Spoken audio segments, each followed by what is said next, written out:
Scheiße, ich muss nachsitzen, nach 6 Stunden Unterricht und ich merk, meine Blase drückt, ich muss wohin, bevor sie bricht. Überall sind nur Wasserflaschen, der Wasserhahn wird aufgedreht, der eine schreit, ich muss mal kacken, während er sich umdreht und bläht. Das Männerklo ist meine letzte Hoffnung, sonst raste ich aus. Ich halt's einfach nicht länger aus, komm schon bitte, lass mich jetzt raus. Doch mein Lehrer ist viel zu streng, er quatscht nur übers Addieren. Hey, du sollst erstmal arbeiten, doch ich kann's nicht mehr aushalten.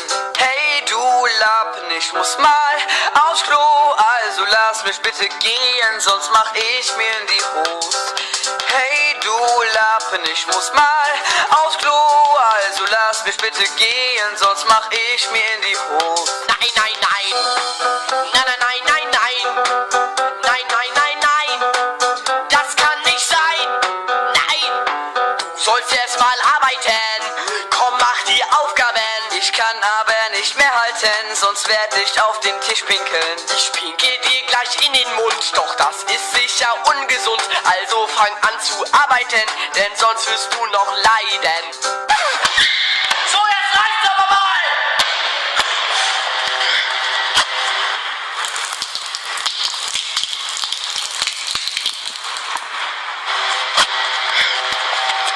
Hey, mein Freundchen, warum pinkelst du da einfach hin?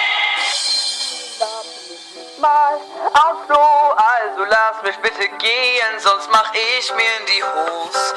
Hey, du Lappen, ich muss mal aufs Klo, also lass mich bitte gehen, sonst mach ich mir in die Hose.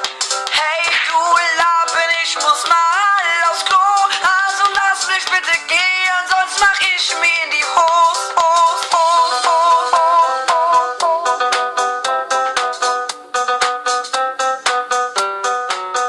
Nein, nein, nein.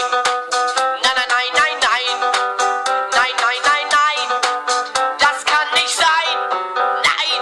Der ganze Stress ist jetzt vorbei, ich fühle mich so frei. Doch du schlugst deinen Lehrer weich und kriegst jetzt einen Schulverweis.